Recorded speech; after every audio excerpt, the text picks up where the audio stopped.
아람 왕의 군대 장관 나아만은 그의 주인 앞에서 크고 존귀한 자니 이는 여호와께서 전에 그에게 아람을 구원하게 하셨습니다. 그는 큰 용사이나 나병 환자더라. 전에 아람 사람이 떼를 지어 나가서 이스라엘 땅에서 어린 소녀 하나를 사로잡음에 그가 나아만의 아내에게 수종들더니 그의 여주인에게 이르되 우리 주인이 사마리아에 계신 선지자 앞에 계셨으면 좋겠나이다. 그가 그 나병을 고치리이다. 나아만이 들어가서 그의 주인께 아뢰어 이르되 이스라엘 땅에서 온 소녀의 말이 이러이러하더이다.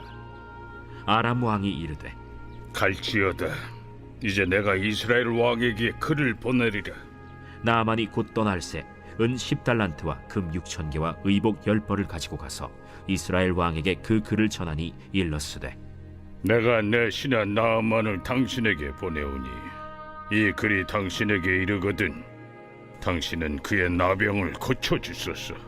이스라엘 왕이 그 글을 읽고 자기 옷을 찢으며 이르되 내가 사람을 죽이고 살리는 하나님이냐? 그가 어찌하여 사람을 내게로 보내 그의 나병을 고치려 하느냐?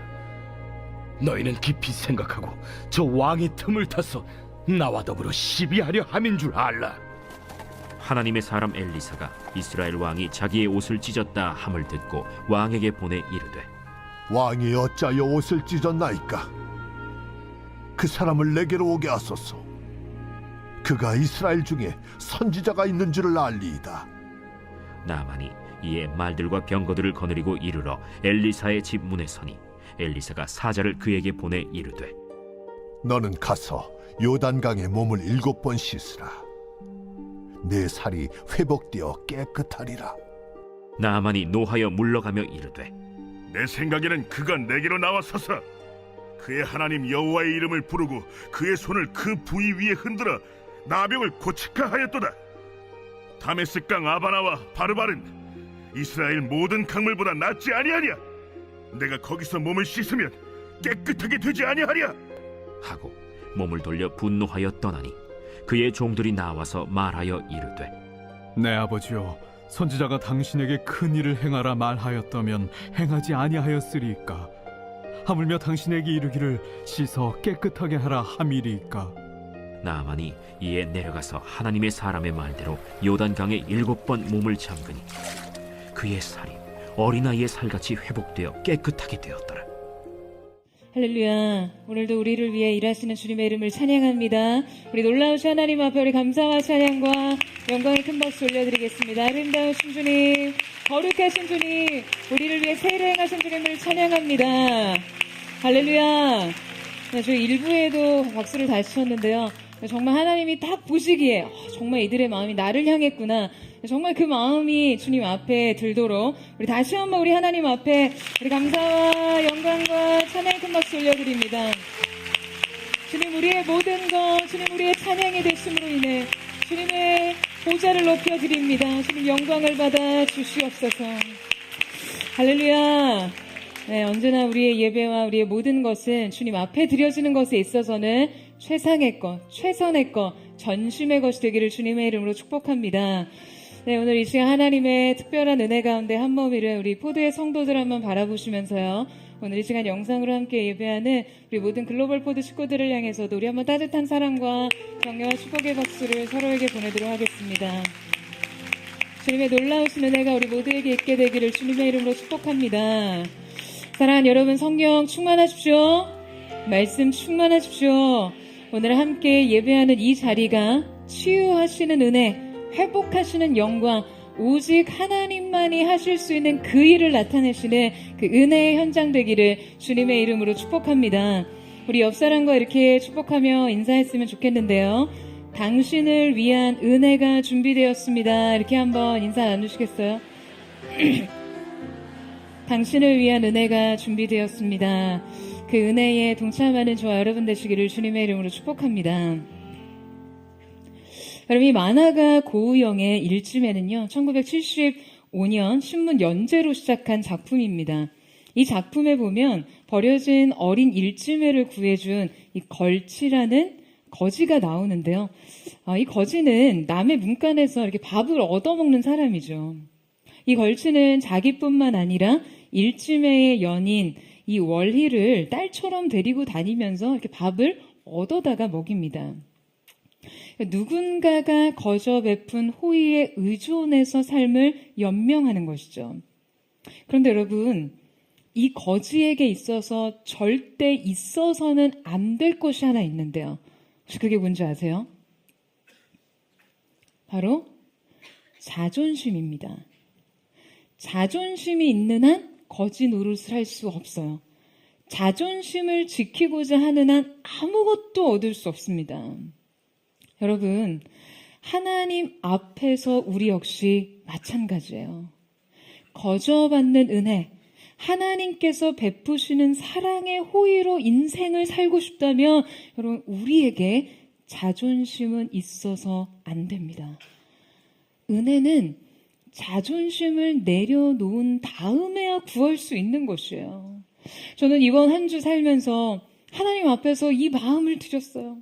하나님 앞에서 나 자신을 주장할 수 있는 것 하나 없는 거지 같은 마음으로 오직 하나님의 은혜를 구한다고요. 이 마음이 준비되어야 하나님 편에서 은혜가 예비됩니다. 오늘 본문 속의 주인공에게 가장 필요했던 것이 바로 이 마음이 아니었을까 생각되는데요. 오늘 우리가 함께 살펴볼 말씀의 주인공은 나아만 장군입니다. 나아만 장군은 주전 800년에서 900년경에 이 아람 나라의 군대 장관이었는데요.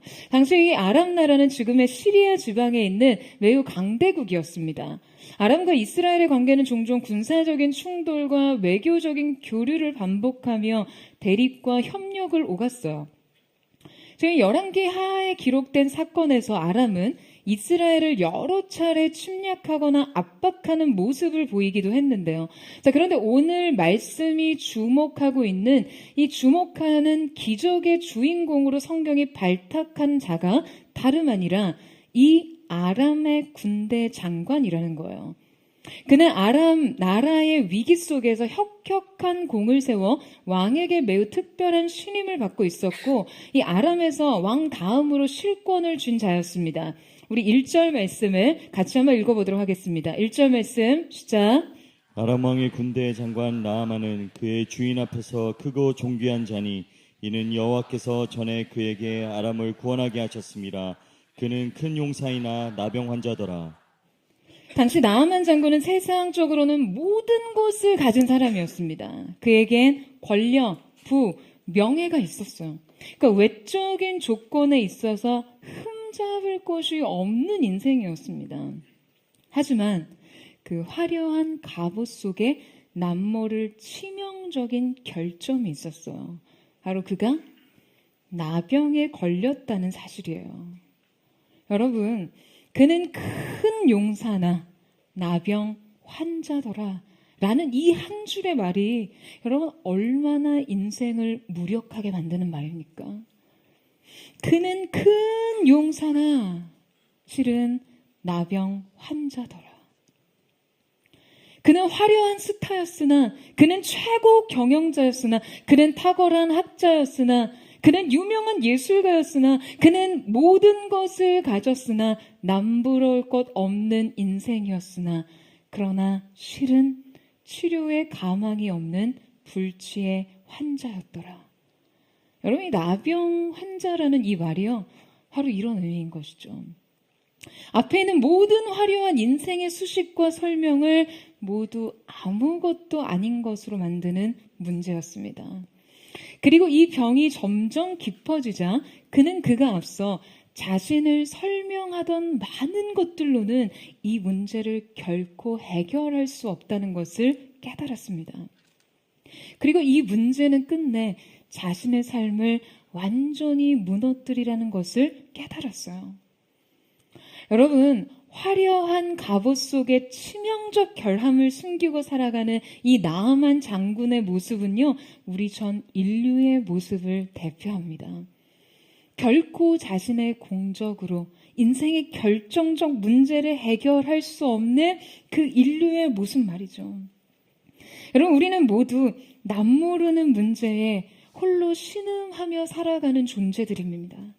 내가 어떤 사람이건 세상이 나를 어떻게 보고 어떻게 정의를 내리든지 간에 나의 갑옷 속에는 치명적인 문제가 있어요. 하지만 우리의 진정한 문제는 이 문제를 결코 나 자신 스스로 해결할 수 없다는 것입니다. 오늘 함께 나아만의 모습과 이 변화를 통해 우리 모습을 비추어 보고 그가 누린 이 은혜와 기적을 함께 맛보는 시간이 되기를 원하는데요. 자, 우리의 인생 문제를 하나님의 위대한 방식으로 해결하시고 구원하시는 그분을 통해 새롭게 인생에 눈뜨게 되는 은혜가 있기를 주님의 이름으로 축원합니다. 나아만을 통해 깨닫는 인생 발견 첫 번째는 인생을 속단하지 마라입니다. 자, 저를 한번 따라해 보시겠어요? 인생을 속단하지 마라. 자, 우리 함께 2절에서 3절 말씀을 같이 읽겠습니다. 시작. 전에 아람 사람이 떼를 지어 나가서 이스라엘 땅에서 어린 소녀 하나를 사로잡음에 그가 나아만의 아내에게 수종 들더니 그의 여주인에게 이르되 우리 주인이 사마리아에 계신 선지자 앞에 계셨으면 좋겠나이다. 그가 그 나병을 고치리다 하는지라. 자, 여러분 오늘 말씀에 매우 독특한 인물이 한 명 등장하는데요. 바로 성경에 이름조차 기록되지 않은 어린 소녀입니다. 성경은 그녀가 지금 나아만 앞에 서게 된 경위를 설명하면서도 지금 굳이 그녀의 이름은 기록하고 있지 않아요. 사실 나아만 장군의 삶에 미친 이 아이의 영향력을 생각한다면요, 이 소녀의 이름을 언급할 만도 한데요.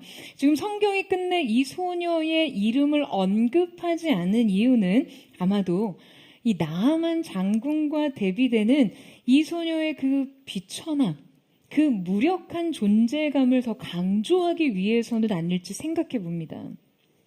이 소녀는 나아만 장군의 아내를 수종 들던 어린아이였는데요. 자, 이 소녀가 나아만의 집에 오게 된 경위를 매우 간략하게 설명하죠. 아람과 이스라엘의 국지전에서 포로로 지금 잡혀와서 나아만 장관의 아내를 수종 들게 된 것이었어요. 자, 그런데 여러분 보통 이 고대 전쟁에서 이렇게 포로로 잡혀오는 사람들은요, 대개 노동계급이나 하층민들이 아니었습니다. 그러니까 왕실이나 고위 관료들의 자녀들로서 이들은 정치적 포로였어요. 그 나라의 인재들을 정치적으로 노예화하는 것이죠. 그러니까 이 아이가 하층민 출신이었다면 당시 사회적 분위기를 고려해 볼 때 이러한 어린 나이의 종의 신분으로 나아만 장군의 아내에게 여러분 어떤 의견과 어떤 정보를 제공할 수 있었겠어요? 쉽지 않은 일이죠. 그러니까 지금 이 소녀는 자신의 고국 이스라엘에서 굉장한 고위층의 삶을 살다가 어느 날 아람 군대의 침략에 의해서 어쩌면 부모나 가족을 모두 잃고 이 적국으로 끌려와 적국의 수장의 집에서 종으로 살아가게 된 운명이었던 거죠. 그러니까 소녀에게 나아만은요, 소녀의 삶 전부를 그냥 완전히 망가뜨린 존재였다고 해도 과언이 아닙니다. 어린 소녀는 부모와 조국과 삶의 터전을 모두 잃고 지금 이곳에 와서 나아만의 가정을 섬기고 있었는데요. 자, 아마 이 어린 소녀의 눈에 지금 이 주인의 숨겨진 고통과 아픔이 노출되었을 거예요. 그 비밀스러운 커튼 사이로 고통스러운 신음을 듣게 된 것이죠. 어쩌면 나아만이 밤마다 종들이 길어온 물로 그의 환부, 상처를 씻어내며 절규하고 있었을지 모릅니다. 그것을 어린아이가 듣습니다. 장군의 비밀을 알았어요. 나아만이 치명적인 병에 걸렸다는 것을 판단했죠. 자, 그런데 곧이어 성경이 이 아이의 놀라운 행동을 매우 구체적으로 소개합니다. 바로 그녀가 자신의 주인 나아만의 아내에게 찾아가서 이렇게 말했다는 거예요. 우리 주인이 사마리아에 계신 선지자 앞에 계셨으면 좋겠나이다. 그가 그 나병을 고치리이다 하는지라. 여러분, 저는 이 당찬 소녀의 이 분별과 용기에 너무나 감탄하게 됩니다. 어쩜 이렇게 어린아이의 입에서요, 한 인생을 향해 이런 명쾌한 솔루션이 제시됩니까? 여러분, 지금 소녀의 말을 들어보면요, 그녀의 발언과 행위를 성경이 그저 어디서 풍문을 듣고 온 말을 그냥 주인에게 넌지시 일러준 정도로 소개하고 있지 않습니다. 말하자면 소녀는 지금 단지 저기 어디 가면 그 용한 사람이 있다는데 그 사람은 못 고치는 병이 없다는데 거기 한번 가보는 게 어때요? 여러분 이런 말을 한 게 아니라는 거예요. 성경이 직접적인 설명을 하고 있지는 않지만 이 소녀의 발언엔 놀라운 통찰과 믿음과 용기가 포함되어 있다는 것을 간접적으로 알려줍니다. 앞서 성경이 나아만을 소개했을 때 여러분 그에 대해서 어떻게 설명하고 있습니까? 그다음에 1절 말씀 다시 보시겠어요? 같이 한번 읽겠습니다. 시작. 아람 왕의 군대 장관 나아만은 그 주인 앞에서 크고 존귀한 자니. 그런데 이 어린 소녀가 나아만의 치료책에 대해서 주인에게 말하면서 여러분 지금 뭐라고 하고 있다고요? 주인이 사마리아에 계신 선지자 앞에 계셨으면 좋겠나이다 라고 언급합니다. 지금 소녀의 발언은요, 앞서 나아만의 삶에 대한 설명에서 그 대상만을 바꿔서 말하고 있어요. 소녀는 나아만의 인생에 대한 통찰을 갖고 있었어요. 그가 이제 새로운 주인 앞에 서야 한다는 사실을 말이에요. 나아만의 인생이 지금 누구 앞에 서야 하는지 알고 있었던 것이에요. 여러분 게다가 이 소녀는요 믿음 또한 가지고 있었습니다. 나아만이 그 선지자 앞에 서면 반드시 나을 것이라고요. 하나님 앞에 서면 반드시 살 수 있다는 것을요. 여러분 이 믿음이 없다면 지금 포로 출신의 이 어린 종이 적국의 수장에게 이 먼 길을 떠나 자신의 고국 어딘가 그 변방에 있는 선지자를 만나고 오라는 여러분 이 제안을 할 수 있을 거라고 생각하세요? 그 여행이 어떤 수고로움을 감수해야 하는지 알고 있다면 그 수고가 헛된 결과를 가져왔을 때 자신이 치러야 할 대가에 대해서도 판단할 수 있을 텐데요. 얼마나 큰 확신이 있어야 포로 출신의 종 주제에 지금 주인에게 여러분 이런 제안을 할 수 있겠냐는 거예요. 그리고 이 확신에서 전한 이 말에 이러한 확고한 믿음이 있지 않고서 또 믿음은 들음에서 난다는 원리가 작용하지 않고서 소녀가 나아만의 아내에게 전한 말이 결국 나아만을 움직일 수 있겠냐라는 것이죠. 여러분 저는 이 말씀을 묵상하면서 삶이 참 묘하고 신비롭다라는 생각을 합니다. 여러분 이 소녀의 삶은요 사실 그냥 여기 오면서 이미 끝장난 거 아니었나요? 부모를 잃고 가족을 잃고 삶의 터전을 잃고 자신의 기반 모두를 잃고 이방 적국의 포로로 와서 몸종으로 사는 데서 이미 끝난 줄 알았는데요. 하나님의 역사는 이 작고 미천하고 이름 없는 자의 믿음을 통해 일어났습니다. 성경은 이 어린 소녀의 입에서 나온 말이 한 사람의 인생을 변화시키고 또 이것이 전 인류의 대표자로서 수천 년이 지나도록 우리에게 어떤 복음을 제시하고 있는지를 깨닫게 하고 있어요. 사랑하는 여러분, 기억하세요. 세상 보기에 끝장난 인생, 미천한 삶, 과거를 추억하는 자체가 아픔이고 그냥 내일에 대한 전망은 어둠뿐이었던 삶에서 놀라운 해안이 제시될 수 있었던 것처럼 세상이 여러분의 삶, 여러분의 자유와 삶 전부를 파괴하고 박탈하고 포로로 끌어간다고 해도요. 여러분이 만약 이 해답을 가진 자라면 적국의 수장조차 여러분의 말을 귀담아 들을 수 있다는 것을 반드시 기억하시기를 축원합니다. 여러분, 우리에게 이 통찰과 이러한 믿음이 있다면요. 여러분의 출신, 여러분의 나이, 직업, 재정, 상황, 삶의 조건, 여러분 이러한 기준은 아무런 소용이 없다라는 것이죠.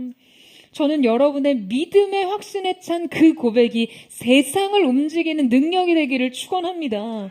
비천하고 모잘것없어 보이는 여러분의 인생, 믿음의 한마디가 사람의 인생을 변화시키고 나라와 민족을 변화시키는 움직이는 하나님 역사의 동력이 되기를 주님의 이름으로 축원합니다.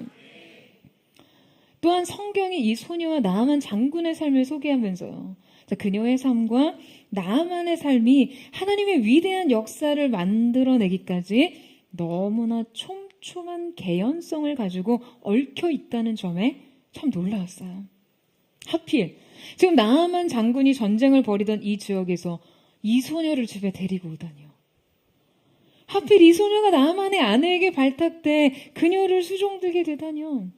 게다가 이 소녀가 엘리사를 알고 있었고 대단한 믿음의 소유자였다니요.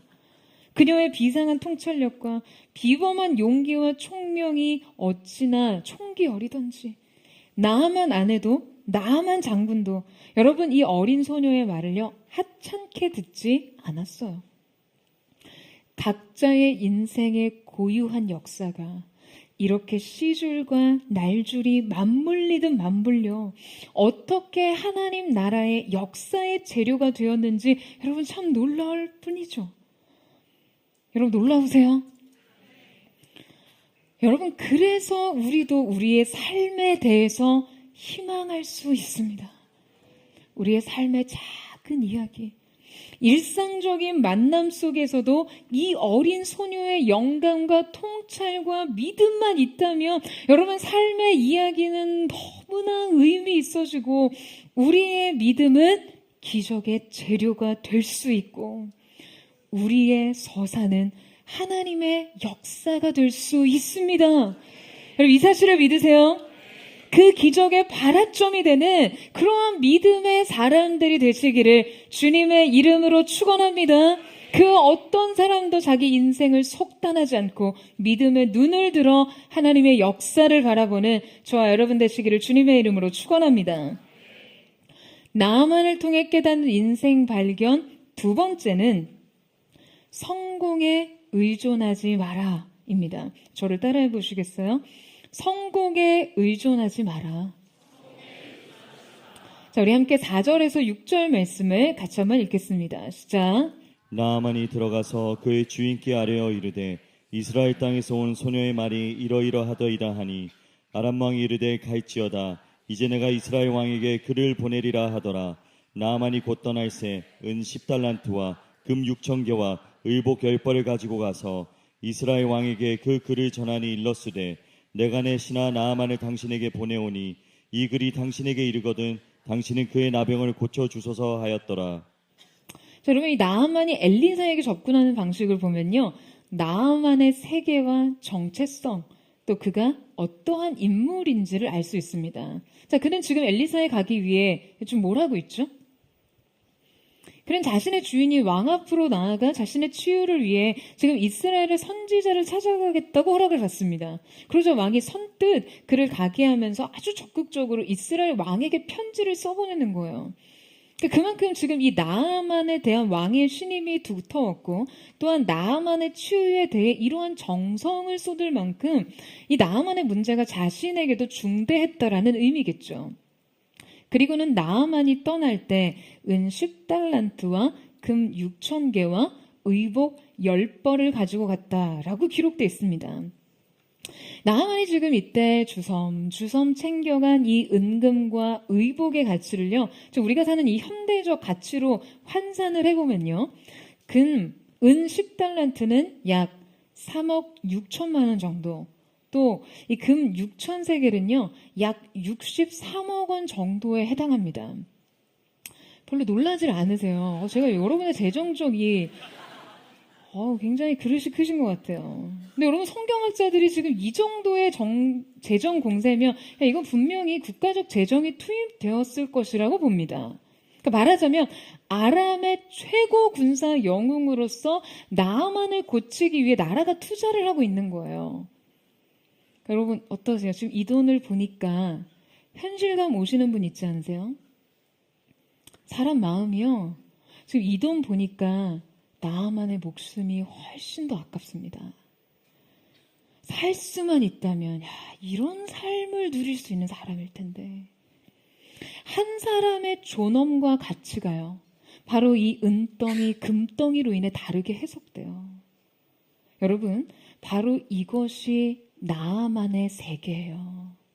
바로 이 가치 판단이 나만의 기준이고요. 이것을 모두 가지고도 살 수 없는 자신의 문제. 이 문제가 나만을 이토록 절박하게 했지만 동시에 그는 너무나 당당했습니다. 왜요? 자신은 이 많은 것을 가진 사람이기에 자신이 필요로 하는 치유의 대가를 결코 구걸하듯 얻을 필요 없이 정당한 대가를 충분히, 아니 그 이상으로 지불할 수 있다는 것을 보여주고 싶었던 것이죠. 너무 당당하고 멋집니다. 여러분 절대 구질구질하지 않아요. 그냥 이리저리 치이면서도 예수님 옷자락이라도 한번 붙잡고 싶어서 그 수많은 군중 틈에 기어 들어간 비참했던 혈류병 걸린 여인처럼 비루하지 않고요. 사람들 시선을 피해서 뽕나무에 기어 올라간 삭개오처럼 초라하지 않고요. 귀신 들린 딸을 고치기 위해 내가 왜 양식을 자녀가 아닌 개에게 주냐? 라고 노골적인 모욕감을 주시던 예수님께 개들도 주인의 상에서 떨어지는 부스러기를 주워 먹는다고 말하던 수로보니게 여인같이 비참하지도 않아요. 여러분, 그녀는 그야말로 이 은혜를 얻기 위해 나는 개입니다. 나는 정말 개 같습니다. 라고 인정했어요. 그런데 개여도 좋으니, 아니 그냥 개 같은 인생이니 개처럼 그 은혜를 부스러기라도 핥아 먹겠다는 거예요. 여러분, 이것이 바로 은혜를 구하는 자들의 태도죠. 은혜는 이렇게 불균형한 관계와 자격 속에서 주어지는 것입니다. 이 태도가 없으면 이것은 거래에 가까워요. 여러분, 그러니까 나아만의 이 당당함은요, 이 치유가 은혜가 아니라 거래이길 원했다는 것을 알 수 있습니다. 그는 은혜를 구걸하는 자가 아니라 정당한 거래를 하는 자로 서고 싶어 했어요. 물론 이것이 자신이 고침을 받고 그 대가로 주기 위한 것이었다면 감사의 표현 방식일 수도 있지만요, 성경은 나아만의 이 태도를 통해 나만이 의존하고 있는 즉 그의 세계를 들춰내고 있습니다. 나만의 그의 우월의식과 성공 자부심, 자기 정체성, 돈과 권력에 의존하는 마음을 지금 매우 신랄하게 다루고 있는 것이죠. 나아만은 엘리사에게 나아가면서 그동안 자신이 의존했던 자원들을 통해 지금 이 치유가 가능할 것이라고 생각했습니다. 왕의 편지와 선물들을 통해 자신의 권력과 재력에 의지해서 이 치유를 얻으려고 했던 것이죠. 그는 그의 인생 공적으로 하나님의 은혜에 대한 값을 치르고자 했어요. 그가 평생 자신의 자원에 의지해서 살아왔던 것처럼 자신의 인생을 무너뜨리는 이 문제를 해결하기 위해서도 이 자원들을 총동원하고 있었던 것이죠. 여러분, 지금 나아만이 엘리사에게 나아가는 방식을 통해 우리는 은혜에 대한 잘못된 접근 방식을 알 수 있습니다. 그것은 바로 은혜 앞에서 자신의 어떠함을 가지고 선다는 거예요.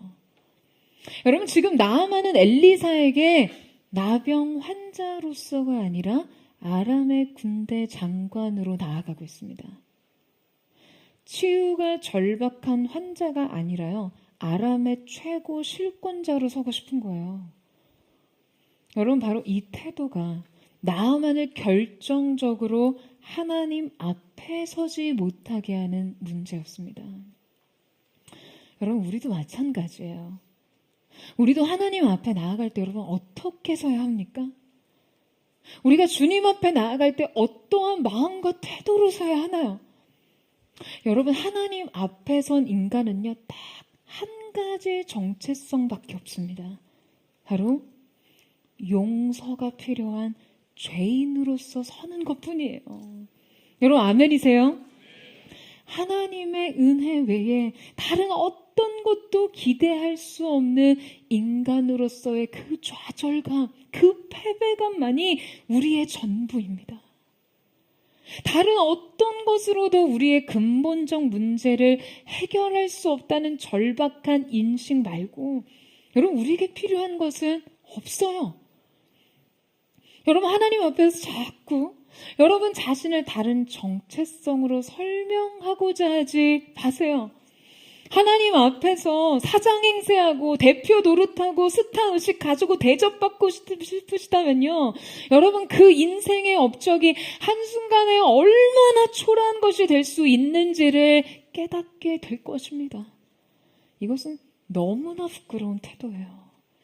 하나님의 임재 앞에서는 여러분 그 모든 정체성을 버리고 오세요. 하나님의 은혜가 아니고서는 안 되는 사람으로 전적인 하나님께서 베푸실 은혜에 의존하는 마음으로 나아가는 그 겸손이 오늘 여러분 가운데 있게 되기를 주님의 이름으로 축원합니다. 바로 이렇게 자신에게 나아오는 나아만 장군에게 여러분 엘리사의 반응은 어떻습니까? 9절에서 10절 보시겠어요? 우리 9절에서 10절 말씀을 같이 읽겠습니다. 시작. 나아만이 이에 말들과 병거들을 거느리고 이르러 엘리사의 집 문에 서니 엘리사가 사자를 그에게 보내 이르되 너는 가서 요단강에 몸을 7번 씻으라 내 살이 회복되어 깨끗하리라 하는지라. 여러분, 엘리사는 이 아람 군대 장관을 놀랍도록 냉담하게 대합니다. 아니 그래도 사람이 기본적으로 여러분 예의가 있죠. 상식적으로 군대 장관 뭐 이런 걸 다 떠나서 사람이 왔으면 나와서 대면을 해야 할 거 아니에요. 멀리서 귀한 손님이 오셨으니 아니 버선발로 뛰쳐나가서 반기지는 못할 망정 지금 엘리사가 자신의 사자를 보내서 지금 고작 한다는 말이요. 나아만에게 요단강에 가서 몸을 7번 담그라는 매우 단순한 명령을 할 뿐이었어.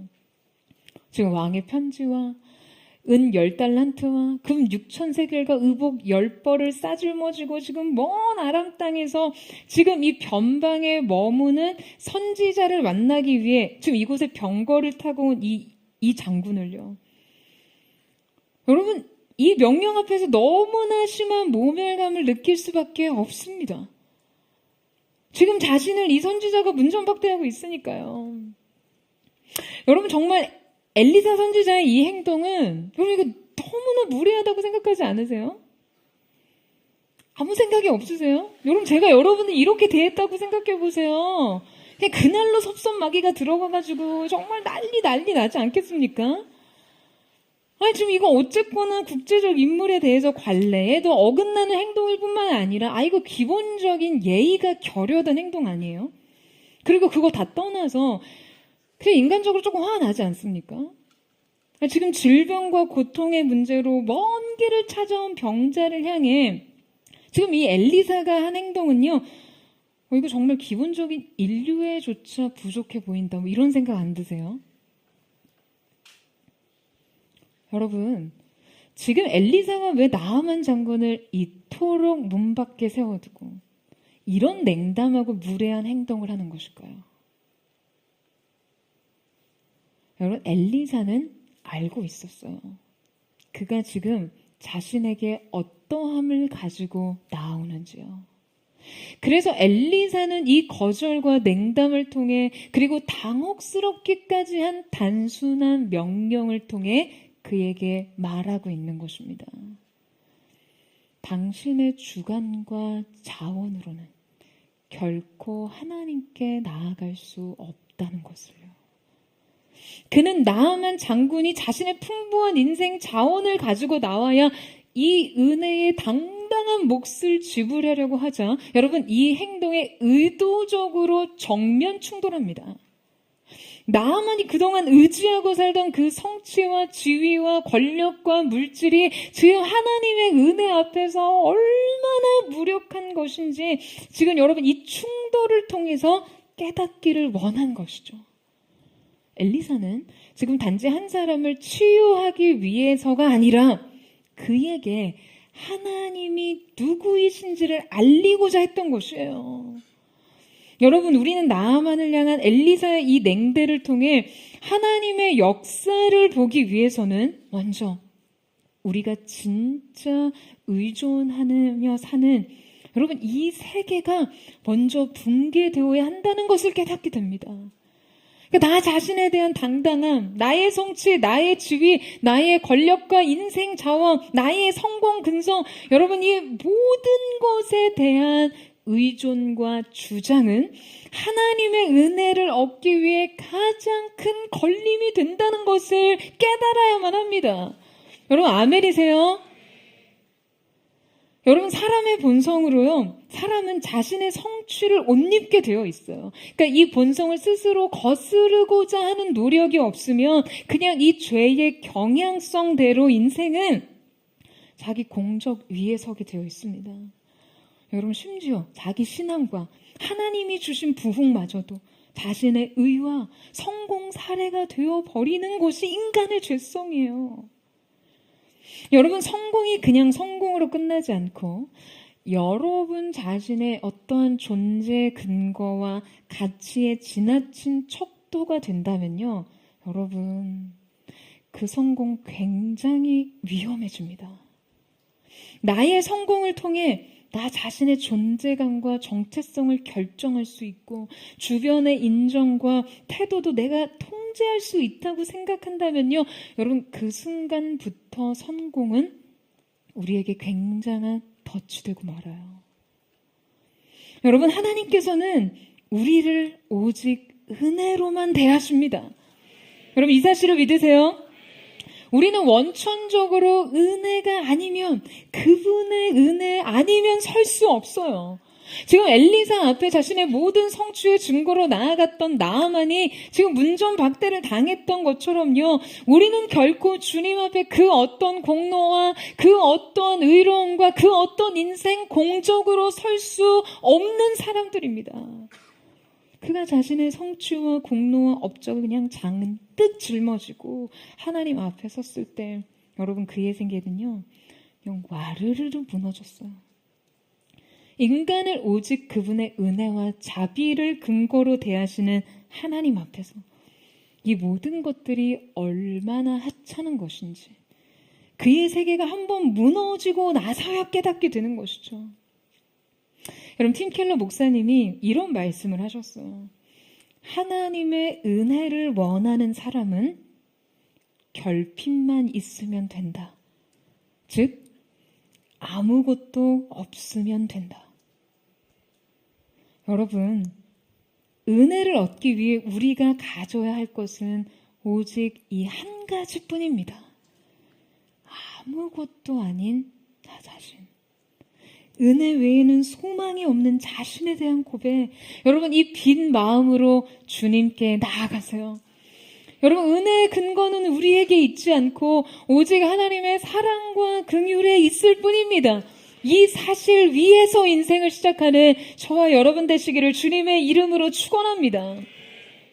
여러분 엘리사는 나아만이 그토록 의존하던 성취, 그가 그토록 숭배하던 성공을 철저하게 무너뜨리기 위해서 나아만은 어떻게 다루고 있습니까? 그는 은혜를 이해하기에 새로운 아주 해로웠던 그의 세계관을 무너뜨리기 위해서요. 아주 철저하게 의도된 명령을 내립니다.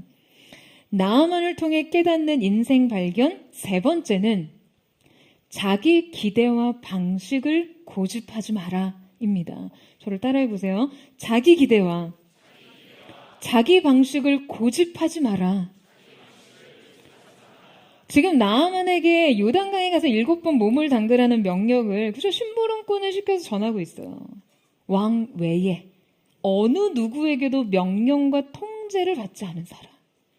자신의 의지대로 누군가에게 명령하고 통제하고 지휘하는 것이 익숙한 사람에게 지금 이 단순한 명령을 내린 거예요. 여러분 이것은 복잡하고 어렵지 않았습니다. 하지만 그래서 더욱이 굴욕적인 명령이었어요.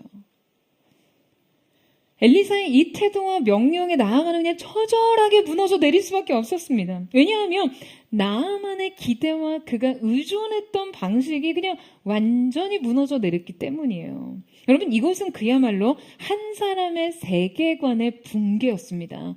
자, 11절에서 12절 말씀 보시겠어요? 우리 같이 한번 읽겠습니다. 시작.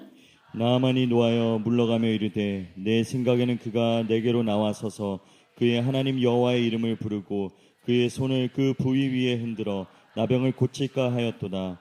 다메섹 강 아바나와 바르발은 이스라엘 모든 강물보다 낫지 아니하냐. 내가 거기서 몸을 씻으면 깨끗하게 되지 아니하랴 하고 몸을 돌려 분노하여 떠나니. 자, 여러분, 나아만은 엘리사의 이 냉대에 대해 어떻게 반응했다고 기록하고 있죠? 이때 나아만의 반응은요, 계속적 와우 용법과 미완료형 동사가 결합된 단어가 3개나 사용된 구문으로 시작하는데요. 그러니까 이때 나아만의 반응이 매우 연속적이고 즉각적으로 행해졌다는 거예요. 그 3가지 동사는 분노하였다, 떠나다, 그리고 말했다입니다. 자, 여러분, 지금 나아만의 이 3가지 행동에 대해서 어떻게 생각하세요? 사실 인간적으로는 너무나 이해가 갑니다. 이 냉대와 물에 어떤 사람이 마음이 상하지 않을 수 있겠어요? 어느 누가 거절감과 섭섭함을 느끼지 않을 수 있겠어요? 여러분, 나아만은 응당 분노했고 그 다음 뒤돌아서서 물러섰습니다. 자, 그런데 생각해보면 이 분노는요, 지금 이 물러섬은요, 나아만이 이곳에 온 목적을 다시 한번 생각해 보게 합니다. 여러분, 지금 나아만이 분노하고 있는 이유가 뭐예요? 여러분, 선지자가 지금 나아만의 치유를 거부했나요? 아니요. 엘리사는 나아만의 치유를 거절하지 않았고 치유를 위한 매우 명확한 방식까지 제시했어요. 낫기 위해서 이 명령에 순종하는 일은요, 사실 어려운 것이 아닙니다. 그냥 병거에서 내려와서 갑옷을 벗고 물에 몸을 7번 담그면 되는 거예요. 그렇다면 지금 나아만이 엘리사에게 이토록 화를 내고 있는 이유는 무엇인가요? 나아만은 지금 엘리사가 자신을 대하는 방식과 치유를 행하는 방식에 상당한 불쾌감을 느꼈어요. 여러분, 왜요? 이 방식은요, 군대 장관 나아만을 대하는 데 있어서, 군대 장관 나아만을 치유하는 데 있어서 적절한 방식이 아니었거든요. 어느 나병 환자를 치유하는 데에는 적절할지 모르지만요, 나아만 장군에게는 적절하지 않은 방식이었습니다.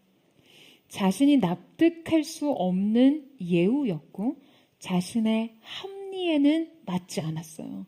그래서 나아만이 말해요. 내 생각에는 그가 내게로 와서. 그는 선지자, 이 엘리사가 자기 신의 이름을 불며 손을 흔들며 나병을 고칠까 하였도다라고 말하는데요. 이때 손을 흔들어 해당하는 것은 당시 고대 근동 지방의 주술적 그런 의식과 관련된 행위였어요. 그러니까 그에게 선지자의 예우와 치유에 대해서 애초에 기대했던 방식이 있었던 거예요. 이 기대는 자신의 신분과 정체성과 지위에 부합하는 것이었어요. 나병 환자 나아만이 아니라 군대 장관 나아만과 관계된 것이죠. 그런데 그 기대와 방식이 화르르 무너져 내린 거예요. 여러분, 지금 죽느냐 사느냐 그것이 문제인 순간에, 그래서 그 먼 곳에서 그토록 절박한 마음으로 지금 찾아간 이곳에서조차 나아만은 결국 이 한 가지 저항을 만나서 뒤로 물러섭니다. 바로 자신의 기대와 방식에 대한 거짓말이에요.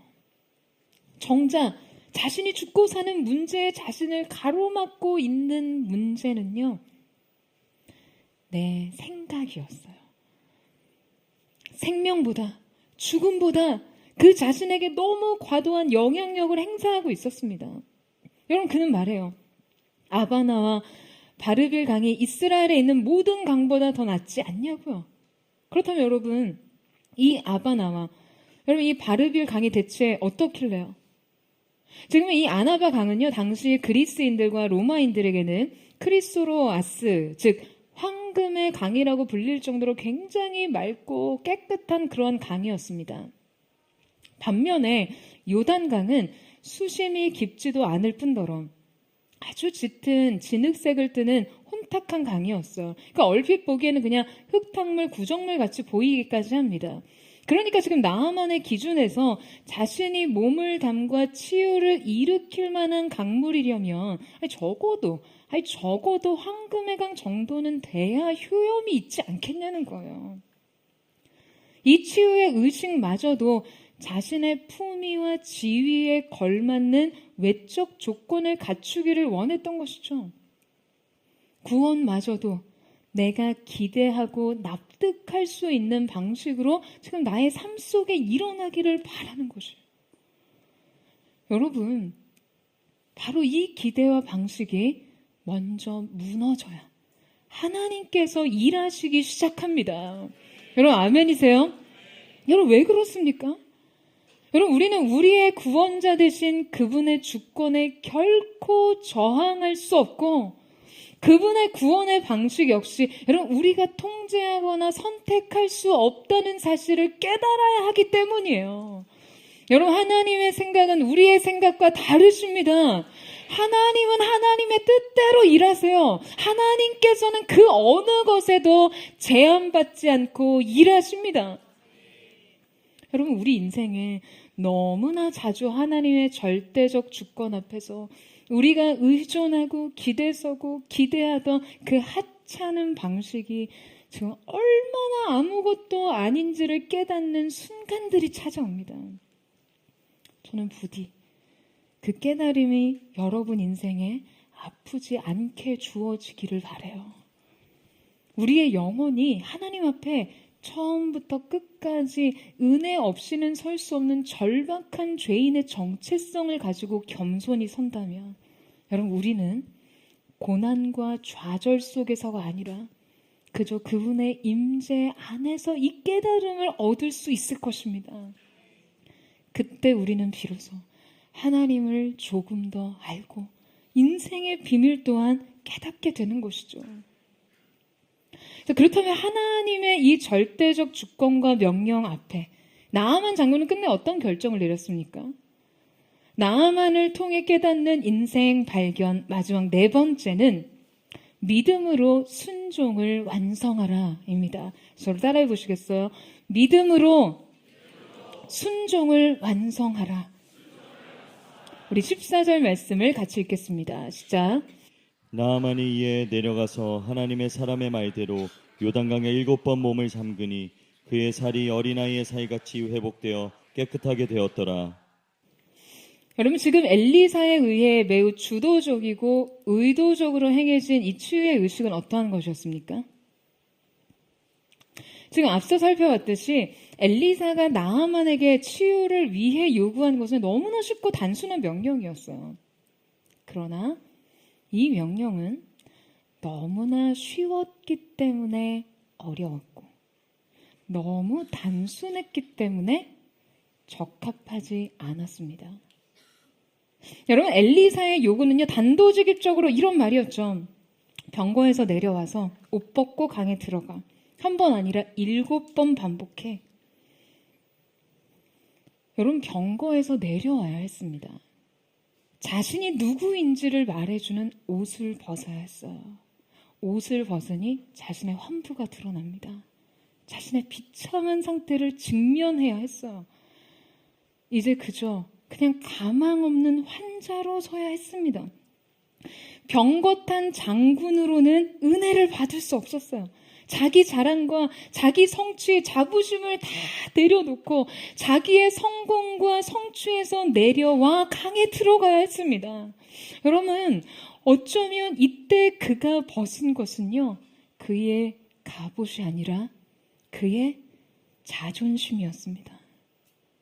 그가 내려온 것은 병거가 아니라 자신의 성취, 자부심이었어요. 여러분, 만약에 엘리사가 나아만을 이 나아만의 기대대로 치료했다면 어땠을까요? 나아만이 기대했던 대로 엘리사가 치유했다면 여러분 어땠을까요? 그는 분명히 그저 이스라엘의 신조차 자신의 신분과 그의 위상에 합당한 대우를 했다라고 판단했을 거예요.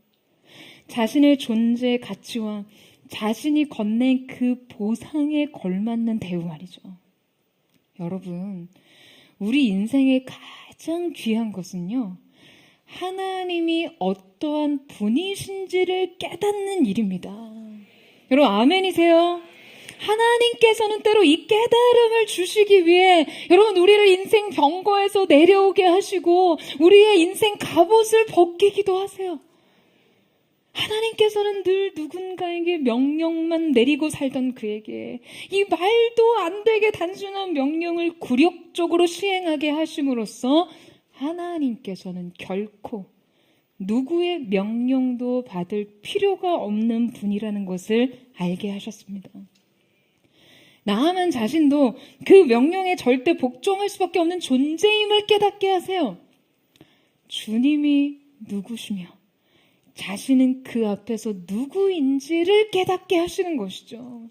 여러분뿐만 아니라 하나님께서는 나아만이 자신의 화려하고 풍요롭고 막강한 권력과 재력과 위상에도 결코 이룰 수 없는 그 일을 볼품없고 하찮고 초라한 방식을 통해서도 얼마든지 이루실 수 있는 분이심을 알게 하십니다.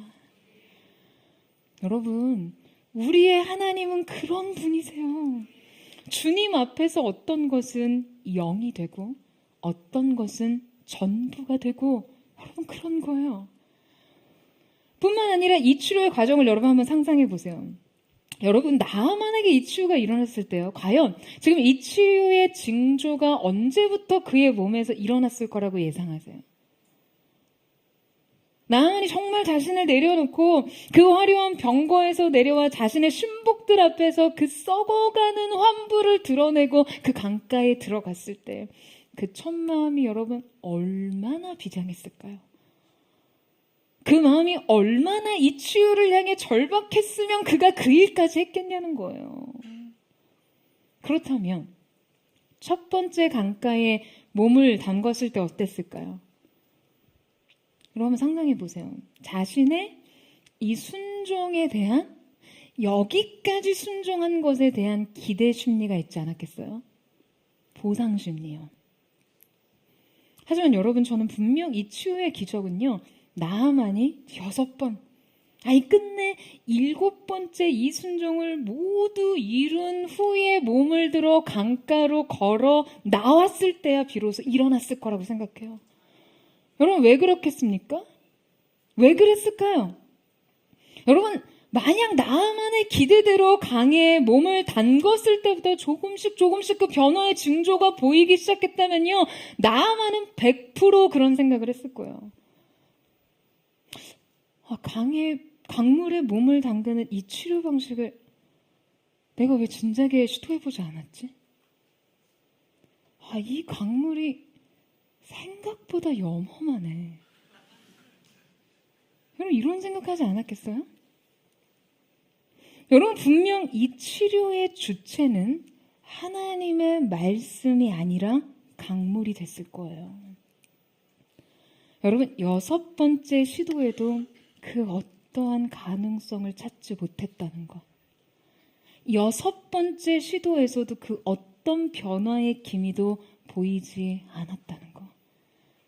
그러나 7번째 시도, 말씀하신 그대로 그 명령에 대한 완전한 순종을 이루었을 때 비로소 자신의 몸이 깨끗해졌다는 것은요, 이 치유의 주체가 강이 아닌 말씀이었고, 이 효력은 강물에서 비롯된 것이 아닌 말씀에 대한 순종을 통해서라는 것을 말해주는 것이죠.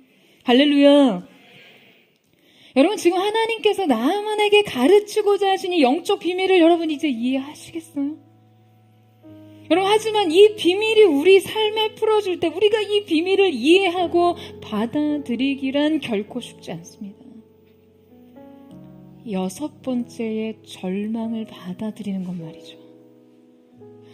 6번째에도 그 어떤 변화도 보지 못하고 그 어떠한 가능성도 확인하지 못하는 순간을 말해요. 여러분, 이때 이 6은 인간의 최선의 숫자입니다. 히브리 숫자 6은 인간의 노동과 수고와 최선을 상징해요. 나의 최선의, 나의 수고의 완전한 무력함을 받아들이는 순간 말이죠. 그게 우리의 현실이 됐을 때 여러분 그때 어떻게 여러분의 믿음을 지켜내시겠어요? 사랑하는 여러분, 여러분의 인생을 축복하며 말씀드립니다. 7번까지 나아가세요. 7번째 순종을 이루세요. 6번을 넘어, 최선을 넘어 믿음의 완성을 이루십시오. 인생의 좌절을 넘어서요. 여러분이 할 수 있는 모든 것이 무력한 순간 그 끝에 이르기까지 결코 타협하지 않고 말씀하신 대로 순종을 이루는 그 하나님의 사람들 되시기를 주님의 이름으로 축원합니다. 나아만이 이어 내려가서 하나님의 사람의 말대로 요단강에 7번 몸을 잠그니 그의 살이 어린아이의 살같이 깨끗하게 되었더라. 사랑하는 여러분, 겸손의 자리로 내려가 내 생각이 아닌 말씀대로 순종할 때 여러분, 우리가 얻을 수 있는 가장 완전한 은혜, 가장 영광스러운 회복과 하나님의 기적의 역사를 보게 될 줄로 믿습니다. 이것이 존재적 좌절, 존재적 절망의 6번의 자리를 넘어서 7번째 온전한 순종의 믿음의 현장에서 여러분이 마주하게 될 하나님의 은혜의 상이 될 줄로 믿습니다. 저는 그 은혜가 사랑하는 포도의 성도들의 삶과 그 모든 현장과 가정 가운데 있게 되기를 주님의 이름으로 축원합니다. 우리 함께 찬양하며 주님 앞에 나아갔으면 좋겠습니다. 사랑하는 주님, 주님이 부르신 은혜의 자리에서도 여전히 화려한 인생 경거 위에서 여전히 내 삶을 설명해주는 수많은 화려한 갑옷 속에 가려 내 자신을 직면하지 못한 채 그저 이 상태로 부어지는 하나님의 은혜와 축복과 기적만을 구했던 우리의 삶을 주님 앞에 내려놓기를 원합니다. 전적인 의지, 하나님의 은혜에 대한 전적 의존의 마음으로 부족한 걸음을 떼며 믿음으로 주님 앞에 나아가기를 원하오니 주님 예비하신 보혈의 강에서 우리의 영혼 육을 씻고 주님의 새롭게 하심을 누리게 하여 주옵소서. 우리 그 마음 고백하며 주님 보좌 앞으로 나아가기를 원합니다. 주의 보좌로 나아갈 때 어떻게 나가야 할까? 나를 부르신 주의 십자가 그것을 믿으며 가네. 주의 보좌로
완전하신 사랑 힘입어 나아가 주의 십자가의 보혈 완전하신 사랑 힘입어 예배 전사 고백한 손을 높이네요 십자가의 보혈 완전하신 사랑 힘입어 나아가 주의 십자가의 보혈 완전하신 사랑 힘입어 예배 다시 전체와 주님 앞에 십자가의 보혈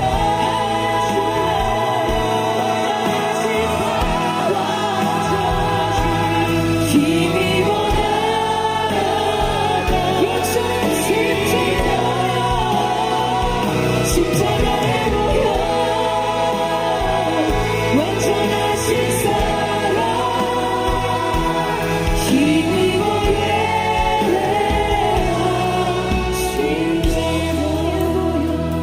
십자가의 보혈 완전하신 사랑 힘입어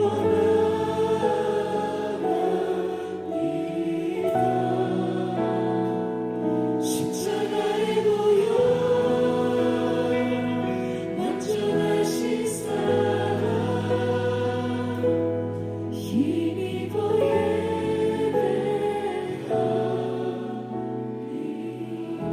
사랑하는 주님, 우리의 인생 수고를 더해 얻었던 우리의 삶을 설명할 수 있는 그 많은 화려한 수식과 삶의 설명을 뒤로하고 이 모든 것을 상쇄시키고 이 모든 것을 무의미하고 무력하게 만드는 이 한 줄, 그는 나병 환자더러와 같은 화려한 갑옷 뒤에 숨겨진 인생의 결함과 결핍을 가지고 오늘 우리가 주님 앞에 섰습니다.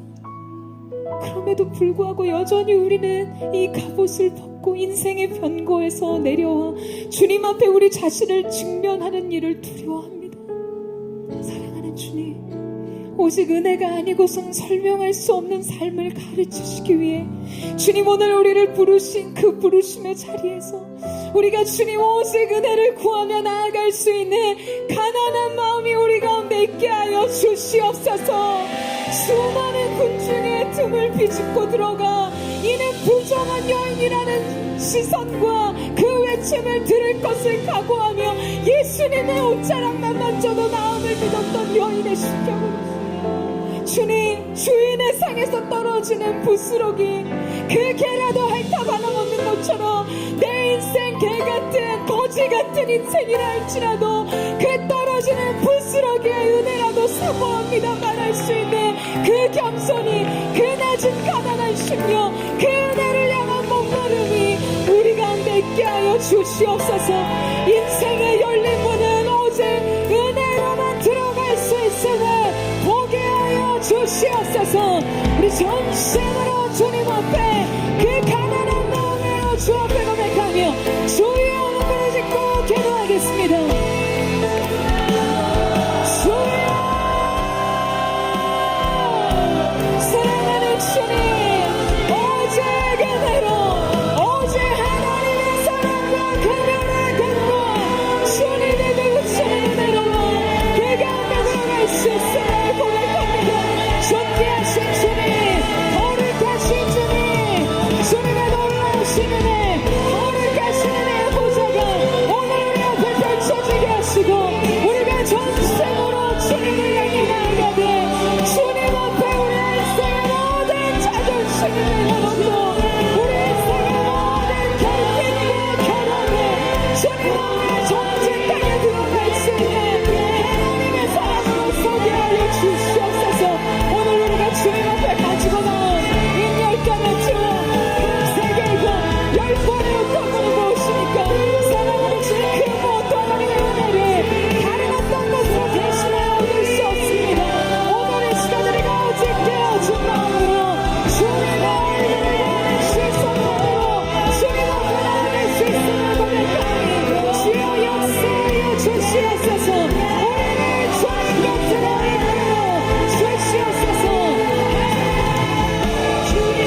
조건이 있다면 그것은 하나님의 은혜를 구하는 그 마음의 중심 하나 있는 줄로 믿습니다.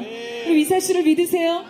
여러분의 인생 병거에서 내려와 여러분의 인생 화려한 갑옷을 벗고 비참한 모습 그대로 은혜가 아니고서는 소망이 없는 그 모습 그대로 직면하여 주님 앞에 서는 것인 줄로 믿습니다. 여러분 정말 이 준비가 되어 있으세요? 수많은 군정을 비집고 기어 들어가 더러운 여인이라는 사람들의 시선과 부정한 자라는 그 모든 굴레의 시선을 감당하면서까지 예수님의 옷자락이더라도 붙들 수 있다면 내가 그 은혜를 얻을 수 있을 것이라고 생각한 여인의 심정이 여러분에게 있으시냐고요? 은혜는 구하지만 멋지고 당당하게 그 은혜 받고 싶으십니까? 사람들의 시선을 피해 뽕나무에 올라갈 수밖에 없었던 비참한 마음, 초라한 마음이어도 나는 예수님을 오늘 보고야 말겠다고 말했다. 그렇게 결단하는 믿음의 삭개오의 그 심령이 여러분 안에 있으신가요? 자녀에게 줄 음식을 개에게 줄 수 없다는 심각한 모욕 앞에서도 물러서지 않고 돌아서지 않고요. 예수님 맞습니다. 개 같은 인생입니다. 주님 앞에 주장할 수 있는 어떤 것도 없는 인생이지만 주인의 상에서 떨어지는 부스러기를 개는 먹습니다. 그 부스러기 은혜라도 주님 제게 허락해 주십시오. 여러분 이 마음으로 물러서지 않을 믿음이 여러분에게 있냐고요. 사랑하는 여러분 자존심 좀 내려놓으세요. 자존심이요. 목사라는 타이틀 그 뒤에 숨겨진 치명적인 약점과 결함을 가지고도 여전히 그 갑옷을 입고 그 병거에서 대표직이요 인생의 권력, 재정의 능력, 소유 여러분 학벌이요 그게 뭐 그렇게 대단합니까 주님 앞에서. 그러나 나병 환자더라 이 한 절이 인생을 무색하게 만들고 무기력하게 만듭니다. 우리 모두는 그저 그 인생 병거에서 내려와 그 인생 갑옷을 벗고 주님 앞에 선 죄인일 뿐이에요. 철저히 주님의 은혜가 아니고서는 인생 그 어떤 것도 소망할 수 없는 존재로 주님 앞에 설 때 주님 예비하신 은혜가 있을 줄로 믿습니다. 아멘. 누가 오늘 이 은혜를 누리기를 원하십니까? 주님 앞에 나와 은혜는 구하지만 내 자존심을 지켜주세요. 당당한 모습으로 멋진 은혜, 내 인생에 그 덧칠된 은혜, 내가 이미 갖춘 것 위에 더해지는 은혜 말고요. 여러분 인생 자존심을 내려놓고 철저하게 죄인의 모습으로 하나님의 은혜가 아니고서는 살 수 없는 존재적 절망을 안고 주님이 나를 방대하시는 내가 어디로 갑니까? 나를 영접하시는 사랑으로 주님의 자비하시는 은혜로 우리를 품어주시옵소서. 오늘 이 처절한 이 존재적 절망의 겸손의 고백을 가진 자는 오늘 하나님이 허락하신 기적의 은혜에 동참하게 될 줄로 믿습니다. 아멘. 이 시간 우리 전심으로 주의 한번을 듣고 우리 예수의 동성으로 기도합니다. 주여 사랑하는 주님 우리가 겸손히 인생 병거에서 내려와 내 생각에는 우리의 삶을 망치고 있네 이 우리 자기 존재에 대한 중심과 우리의 생각과 방식을 내려놓기를 원합니다. 주님 돌파하게 하여 주십시오. 벗어버리게 하여 주십시오. 증명하게 하여 주십시오.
패망한 자로 있는 우리의 인생을 용서하여 주십시오.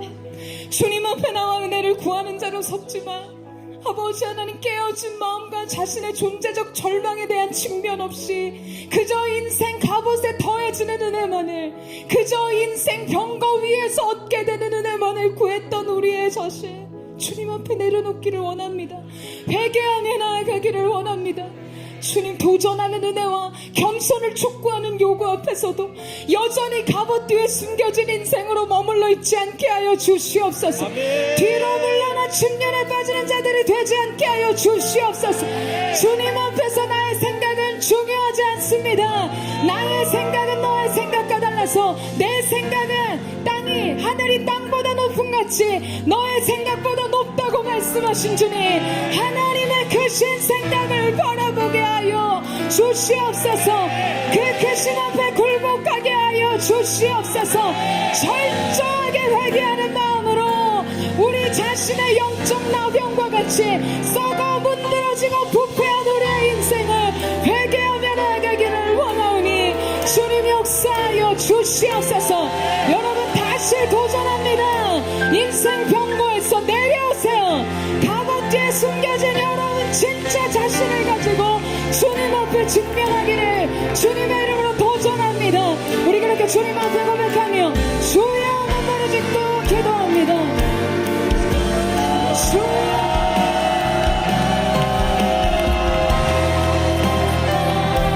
어느새 주님, 주님의 놀라우신 은혜가 우리 마음에 나타나게 하여 주옵소서. 한 사람 가운데 부으시는, 한 사람 가운데 역사하시는 성령의 충만한 은혜의 역사, 주님의 놀라우신 은혜의 역사가 나타나기를 원합니다. 주님, 하나님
서로 주의 사랑으로 변화시켜 주시옵소서. 이 시간 우리가 한 번 더 마지막 기도로 나아갈 때 우리가 7번 주님의 말씀에 대한 순종으로 우리의 순종을 온전히 이루어내는 하나님의 사람들이기를 원합니다. 여러분 뒤로 물러서지 마세요. 여러분의 최선, 여러분의 인생 수고, 여러분의 성취, 그 6번 반복했던 여러분이 할 수 있는 모든 것을 다했던 것처럼 느껴질지라도 여러분 말씀하신 대로 하는 것이 우리에게 주어진 순종의 몫인 줄로 믿습니다. 그렇게 하나님이 말씀하신 대로 순종하고 약속하신 말씀에 반응하는 믿음으로 나아갈 때 여러분 우리를 변화시킨 인생의 능력 다른 어떤 것이 아닌 하나님의 말씀, 하나님의 영광, 주님의 손의 권능이 우리를 새롭게 하셨음을 보게 되는 역사가 있을 줄로 믿습니다. 오늘 우리 가운데 허락하신 인생 보혈의 강으로 들어가 7번까지 다 다시 순종하는 믿음으로 주님 앞에 드리기를 원합니다. 그때 하나님의 기적의 역사, 가장 완전한 하나님의 뜻, 가장 완전한 회복과 영광의 기적이 나타나게 하여 주시옵소서. 우리 주여 3번 부르짖고 우리의 주의 동성으로 기도합니다.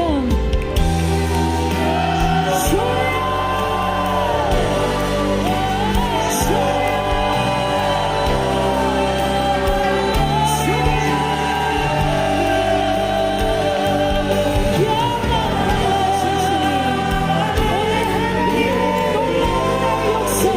기적의 역사, 주님의 말씀을 실천하여 7번 다시 말씀할 수 있는 우리의 인생 얻은 것이 없지만 우리의 수고에 대한 보상도 우리의 기대도 무력해졌으나 다시 7번까지 주님 앞에 서나가 있게 하여 주옵소서.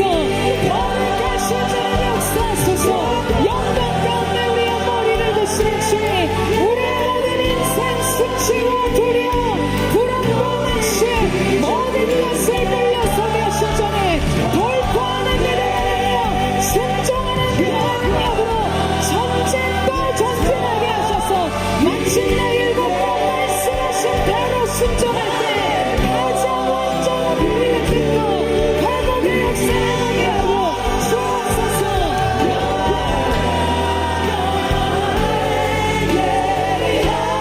예리하신 모든 기적들 영광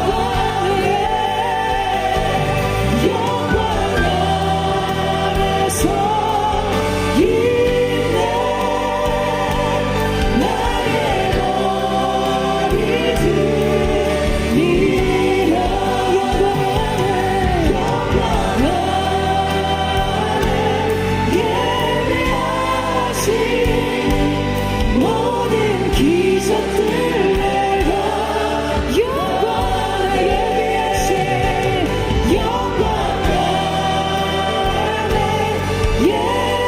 예배하신 모든 기적들 내가 사랑하는 주님 그렇습니다. 오늘 하나님께서 허락하신 인생 보혈의 강으로 내려가 오늘 우리의 인생 병거에서 내려와 인생 화려한 갑옷을 벗어던지고 하나님 비참한 우리의 존재를 직면함으로 주님의 은혜를 얻을 자가 되었음을 믿습니다. 오늘 주님 말씀하신 그대로 선지자의 말대로 7번 그 몸을 담그니 그 살이 회복되어 어린아이같이 새로워졌다는 말씀처럼 가장 태초의 원형의 모습의 아름다움, 오늘 주님 우리의 삶 속에 말씀하신 그대로의 역사가 나타나게 하여 주시옵소서. 기적의 역사가 시작되었음을